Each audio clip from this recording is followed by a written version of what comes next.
Jonathan Spalter has a long track record building and leading innovative media, technology, and research companies in the US, Asia, Pacific, and Europe.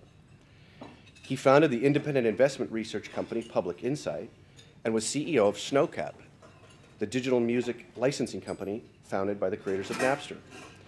Spalter has also held senior management roles at the Paris headquarters of Vivendi Universal, the Global Media, Telecommunications, and Entertainment Group. During the Clinton-Gore administration, Spalter served as Associate Director of the U.S. Information Agency, where he also was appointed Chief Information Officer.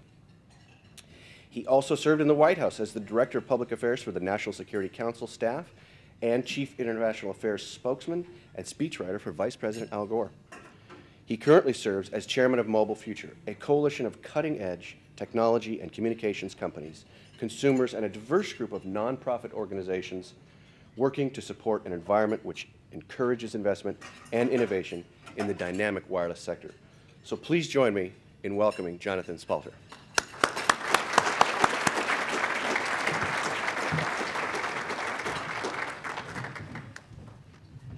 Let's start with a video.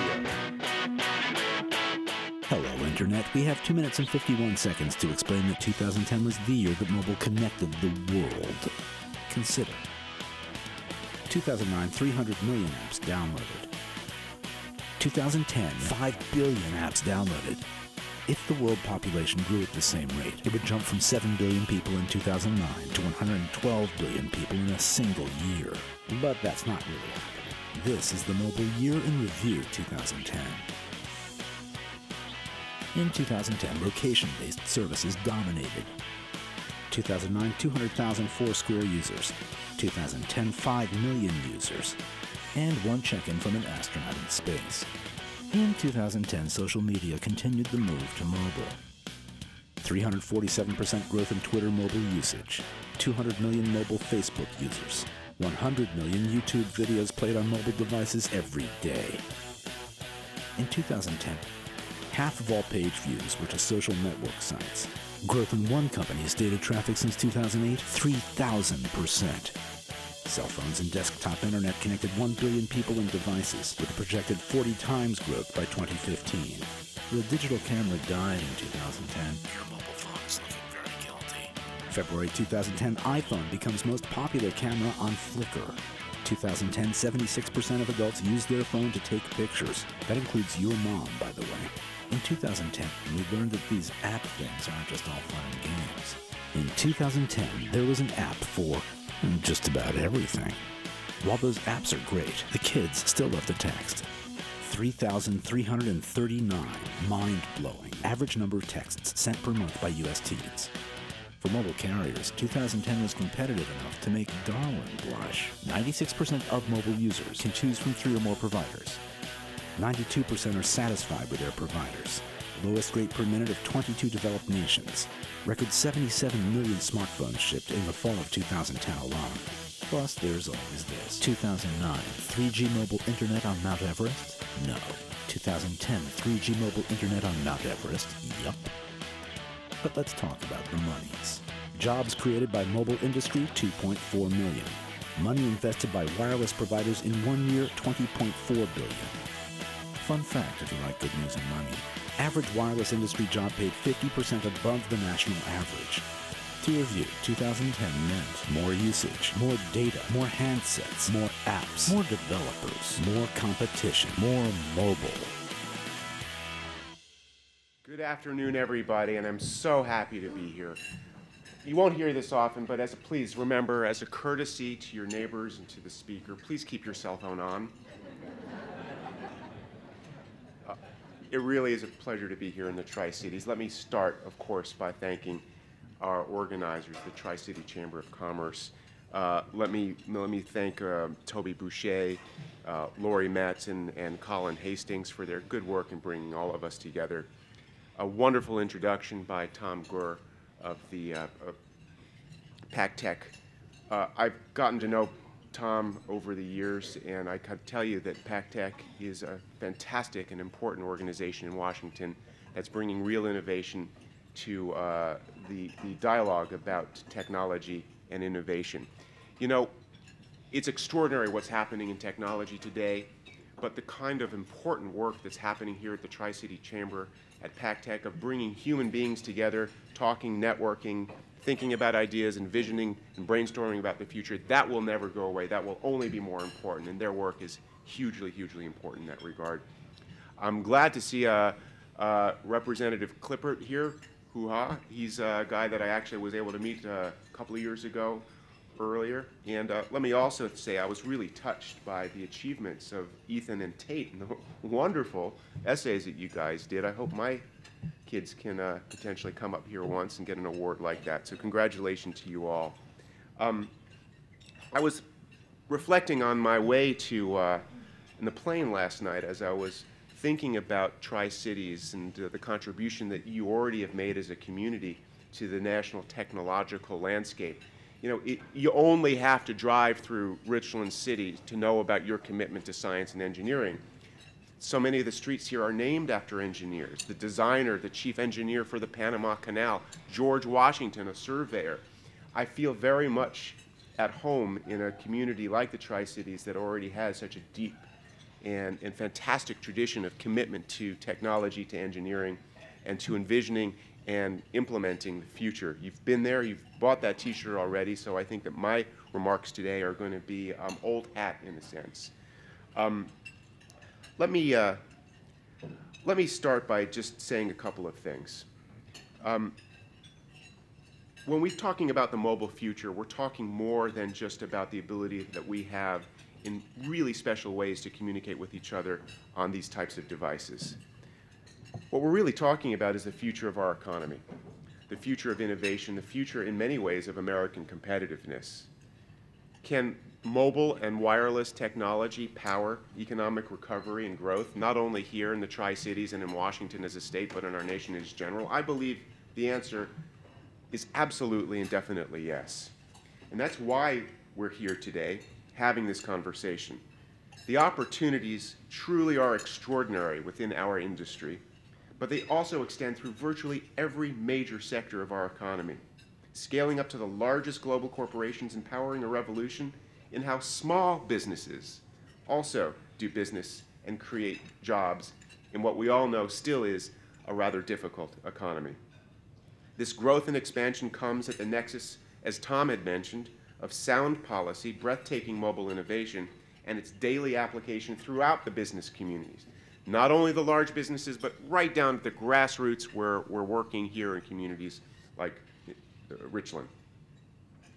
It's how this innovation gets put to use by entrepreneurs like you in the business community across not only this community, but across the country to create growth. And the potential truly is game-changing, ladies and gentlemen, at the intersection of connectivity on the one hand and mobility on the other. And we've only begun to scratch the exciting surface of what it means for our economy and our society. Mobile Future is my organization. We represent a very, very broad range of companies scaling up from AT&T and Qualcomm, but more importantly, a diverse range of innovators who are out there in their garages on their laptops developing mobile applications, services, technologies, and others committed to making sure that the policy discussions about what's going on at the bleeding edge of this technology can be done in a thoughtful, common sense, bipartisan framework so that the opportunities to propel America forward as the world's leader in mobile and wireless technology can be a future that we can guarantee not only to this generation but to future generations. And why is that important? We're a community that really is making itself felt very present in this economy. Tom mentioned that there have been 2.4 million jobs created by the mobile and wireless sector, contributing over $100 billion annually to our gross domestic product. There's been more than 1.2 million jobs generated by the growth of just the internet technology sector in the last 10 to 15 years, much of which has actually been inspired and catalyzed by your neighbors here in Washington State. And with the growth of connected smartphones, wireless broadband adoption is now growing at twice the rate of wired broadband adoption. So it will, we hope, we trust, and we expect, will keep job creation flowing if we can encourage this continued expansion. And especially today, my industry, the wireless industry, is making an outsized contribution. Investment is continuing to flow. The companies are standing up and writing the checks to invest in the infrastructure, the mobile and wireless infrastructure that is becoming truly the oxygen, the lubricant of our national economy. In Washington, which is such an innovative place, 13,000 jobs are directly related to the mobile and wireless innovation sector. Of the 400,000 jobs in Washington that are tied in one way or another to the innovation technology sectors, that's 1 in 6 jobs in Washington state. And we believe that's absolutely breathtaking. And let me show you some of the ways that it's been breathtaking. This here is not a political commentary. It's just 2, in fact, of the more popular mobile games that are out there being played. Do I hear anybody doing some Angry Birds right now? This is just the tip of the spear, the most visible example of the booming mobile applications markets that we've been hearing so much about. Not just our kids, but our neighbors, our grandparents, our parents are beginning to play big role in the whole apps marketplace. And they're big business for companies, large and small, that are making them. Mobile gaming, believe it or not, is already an $850 million a year business in the United States alone. And that's in an environment where 80% of the applications that you can download are free. It's really kind of amazing. In the last 7 days, Angry Birds was downloaded 300 times a second. And that's just on the Android mobile phone platform alone. I think Alfred Hitchcock himself would be somewhat impressed by that. And games are just one of the really extraordinary ways that these mobile applications are growing and creating more vitality in the mobile and wireless sector and also in our economy in general. A few years ago, we know the apps market didn't develop. It wasn't there. Apps seemed to be something that you potentially bought at the hardware store. Well, wireless was largely service providers and device makers then, but now a whole new cottage industry is growing up around it.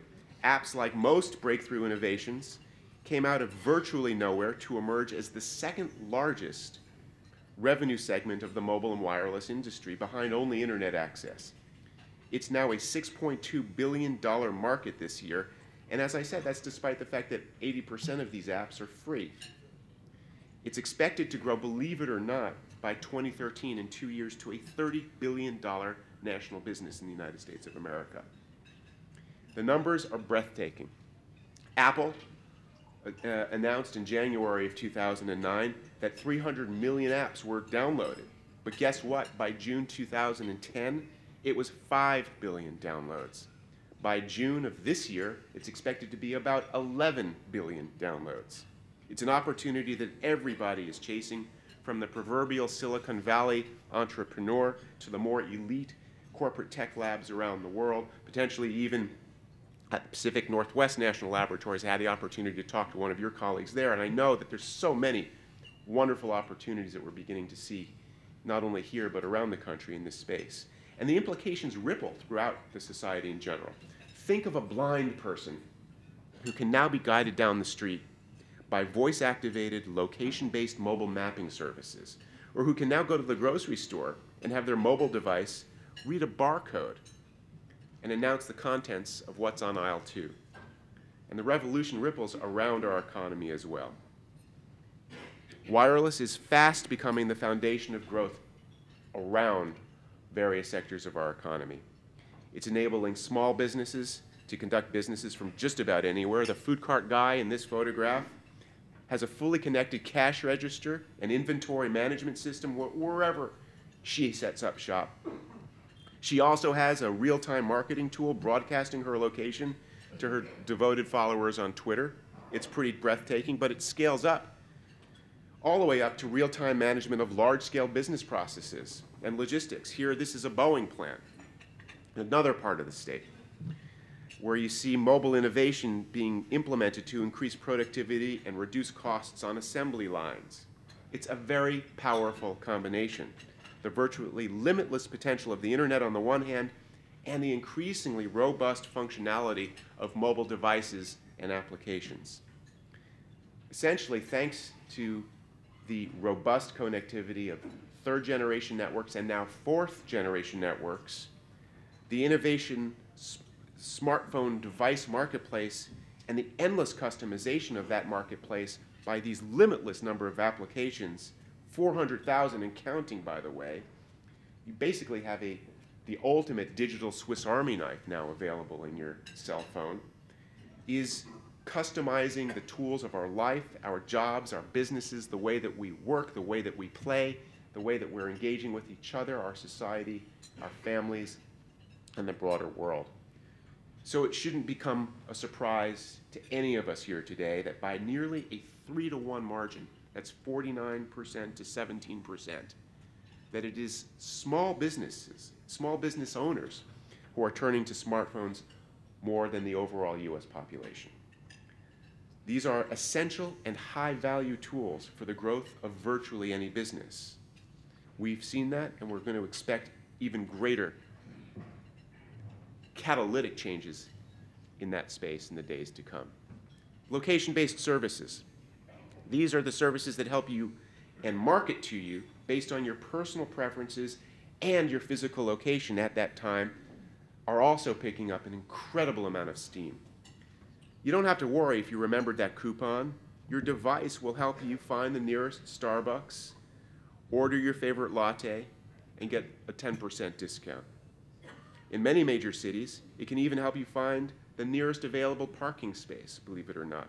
Local merchants are courting connected foot traffic via Foursquare, which is a mobile app that you can download, which many believe, in fact, to be the next Twitter, which are making essentially a game of location-based technology, where you are, and where you are and what you're doing is readily apparent to your cell phone, and all the opportunities that that provides to local businesses that play along in these games are actually becoming drivers of local sales, local foot traffic into many more stores.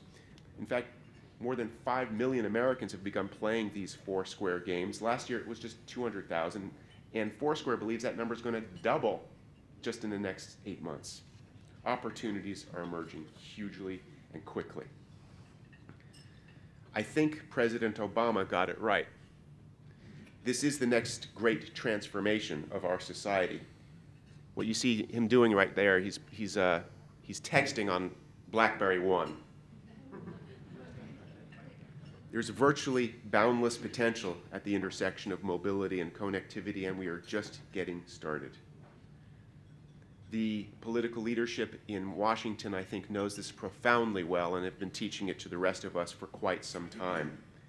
Your leaders here, your elected officials, the county commissioners that I've met today, your Governor Gregoire, others in Washington State, know that the priorities, including jobs, education, the environment, water issues, agriculture, civil rights, all of these things have a mobile implication, and the mobility can have an impact on each of them as well. It's jobs and economic growth that we've discussed, but let's look at some of these other issues. Let's start with talking about our kids. The rise of tablet devices may spell the end of all of those hugely overstuffed backpacks that I'm sure Tate carries around quite a bit. Ethan, you carry around a big backpack now, don't you? I bet it's going to get smaller in the next few years as iPads take over. Teachers highlight and leave notes for students in the text, administer pop quizzes, are using 3D figures, even interstitially, to explain complex concepts in science and math. And this is very important for communities like the Tri-Cities, where we need a greater pipeline of future engineers, future scientists to work in your labs. Is it happening on a mass scale? Well, very quickly, ladies and gentlemen. One more sign of the changing times, another wonderful Washington State corporation, Amazon, I think some of you might have heard of it, announced this year that they've now, actually it was just at the end of last year, that they've now sold more digital books than hardcovers. And I think that's an extraordinary testament to the future. Energy also is, of course, here in the Tri-Cities where so much innovation and research is going on, but across the country is a big deal. The environment, energy, we know we need to get more efficient with the energy we use. Wireless is essential to that effort, enabling the much talked about smart grid, helping folks understand their usage. And for example, remotely signaling the thermostat to start turning up the heat as you head home from work rather than having it on all day long is perhaps one of the most obvious and simple applications. But across even the important systemic research that's going on here in nuclear energy and other types of energy efficient technologies, the uses of mobile and wireless are only going to increase. Let's talk, of course, about agriculture. It's a very big deal for agriculture as well. Here in southeastern Washington, that's a very, very important part of your life. Wireless networks, global positioning systems are helping to cut costs delivered wirelessly. For example, field mapping are helping farmers keep track of their field records, which means much less over-fertilization or overseeding, and efficient use, of course, of very, very and increasingly limited water supplies. The viticulture around here, the Yakima Valley, mobility and wireless is also becoming extremely important. In yield management, sugar level metering, this is all being done wirelessly. I hope I can find some of my time here in your area to go visit some of these wine vineyards around here to see what this mobile and wireless technology is doing. I don't know if I'll have time. There are other ways, and these are equally important. The Federal Communications Commissioner, Chairman Julius Janikowski, is a friend of mine. I served with him in a previous administration. He's called broadband a civil right. It's a provocative statement about the gateway to opportunity that the internet presents. As I mentioned earlier, Americans today are adopting mobile broadband at twice the rate of wired broadband. 6 out of 10 Americans are now using their smartphones or laptop to access the internet. In fact, more Americans now use their mobile device to connect to the internet. In fact, the number is 38%, than to play a game on their internet device. And I think that's a hopeful statistic that I hope will continue to rise. Another very interesting point. In our nation today, it is African Americans and Hispanic Americans that are actually leading the uptake in use of mobile connectivity. 2/3 now of both communities are wireless internet users, and their adoption rates are actually greater than any other segment of our population in our country. And if you look at it from a civil rights perspective, it's an interesting question for connecting government. Can we make it easier and more accessible and more transparent for all of us to use government services, to know what our government is doing by connecting with these mobile tools? The implications in a time of relative economic crisis for many Americans, where there are people who are in fact suffering, are profound. If we can use these devices to more effectively know where there are services available, that is actually a very important thing and a good thing. Another very important and good thing, of course, is public safety. The men and women in uniform who are protecting us in many different ways are hugely important and vital parts of our society. We honor them, and we can continue to honor them by doing more as a society to make the important types of spectrum, broadband, that they need to do their jobs, to protect lives, to protect our society, to protect our homeland. We have to make a national commitment to make that spectrum available and utilizable by our public safety officials. Think of it. Firefighters is one example. Firefighters can view the situation on wireless networks connected by their laptops or their cell phones from multiple angles before they go into a building, including 3D aerial images. GPS, meanwhile, helps responders locate assets, such as additional fire trucks, and determine when they'll arrive. Technology also now can monitor a firefighter's breathing apparatus and how much air is left for a firefighter to use. Very soon, firefighting units will be able to track a firefighter's location, making it easier to rescue her or him if it's required. We as a society need to do more to make sure that adequate spectrum and the resources around mobile and wireless connectivity are available to our first responders, to our public safety officials, our law enforcement officials, so that they can do their jobs more efficiently and with greater results. And that's something that we at Mobile Future take very seriously, ladies and gentlemen. Healthcare, of course, is another issue on all of our minds. This device is, in fact, more valuable than a stethoscope today. 58% of hypertension patients That's a tongue twister. Hypertension patients are using health records embedded in their mobile devices. And those who did have actually lowered their blood pressure to healthy levels within 6 months, compared to 38% who are only receiving conventional treatment. That's a 20% success rate over the norm. And that's just one example.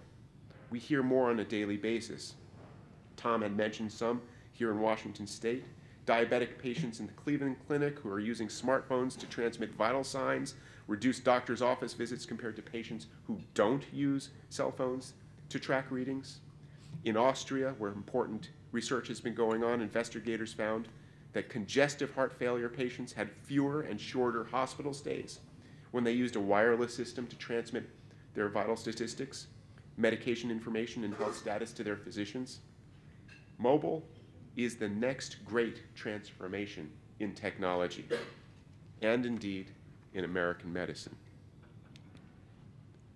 But it's also doing more. It's empowering all of us to participate in our society in ways that we haven't been able to as easily before. 20,000 Americans earned the I voted badge using the Foursquare application just in the last electoral cycle. Americans now, and this is very, very important, are using mobile and wireless devices as a means of donating to charities. When that awful Haitian earthquake happened, $30 million was raised within the first 2 weeks using text messaging on mobile device, almost an equal amount in the recent tragic events that unfolded in Japan. Mobile has raised $1 million just for one event, the 2010 Stand Up to Cancer events, that decided to put its fundraising efforts on the mobile device, and it turned out to be a very powerful platform.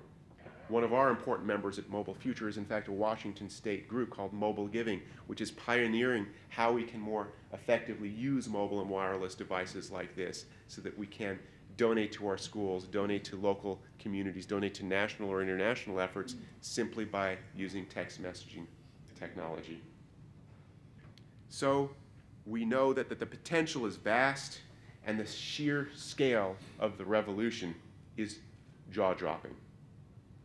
Each of these innovations represent real progress for our society and real economic opportunity for the entrepreneurs and small businesses who dreamed up and executed on their vision. And as a result of it all, so many valuable mobile tools are flowing out to consumers and to businesses. Within this decade, connectivity will explode, leaping beyond a 1-to-1 ratio of people and their mobile phones. Analysts predict a shift to a world where connected devices will greatly outnumber human beings. Everything will be connected. Your washer, your dryer, your refrigerator, your kids' textbooks, your medical records. An estimated 10 billion devices around the world are expected to be connected to the mobile broadband networks within this decade. It's a great thing from an innovation standpoint, but it's also a hugely important and difficult challenge that we face as a society. Tom mentioned spectrum. Spectrum is the vital oxygen that essentially continues to allow mobile and wireless innovation to proceed. President Obama has for the first time said that we as a nation are going to come up with a reasonable pathway to progress on allowing spectrum to be continue to be available for American economic recovery and development and competitiveness. He's going to be announcing a national spectrum plan later this year, we hope. And as we look for bipartisan areas of agreement, this is a prime opportunity for all of us to come together at the center and lay some real digital bricks and mortars for the next wave of growth in our innovation economy. The spectrum process is a challenging and difficult one. It can take 10 years to complete and get new spectrum into use. So we have to start now. It's important that we start now because we have to ensure that we have the capacity to keep pace with our economy and the voracious bandwidth needs, not only of we small business people and consumers, but also the larger companies in our society that are relying on spectrum to continue to do their work. It's critical that we continue that progress, ladies and gentlemen, especially as we move forward in the new broadband technologies such as 4G, fourth generation, which promises mobile broadband speeds that are comparable to the kind of speeds that we're getting in wireline environments today. But the numbers are really, really encouraging. 77 million smartphones shipped in the last quarter of 2010.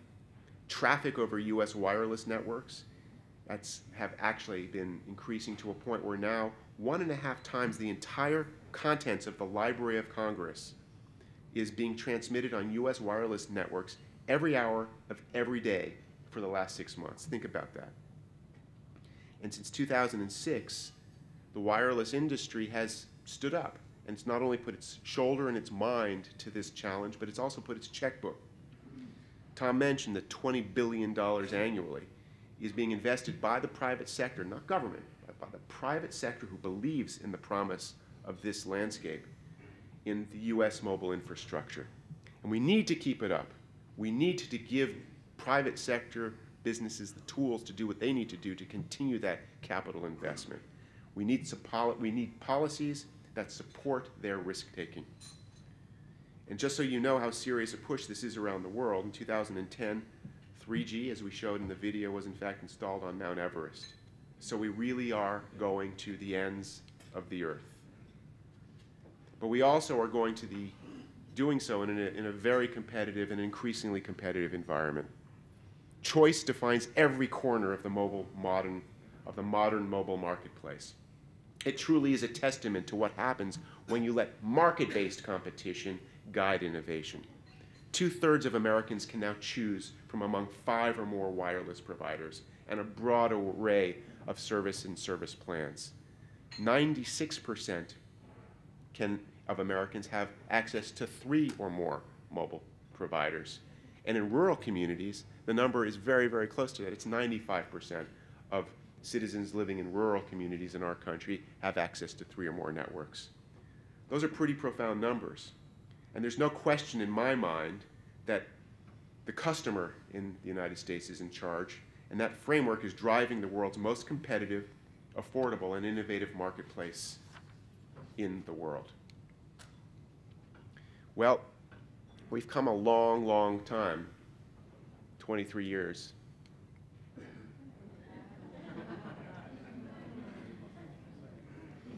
That was 1987.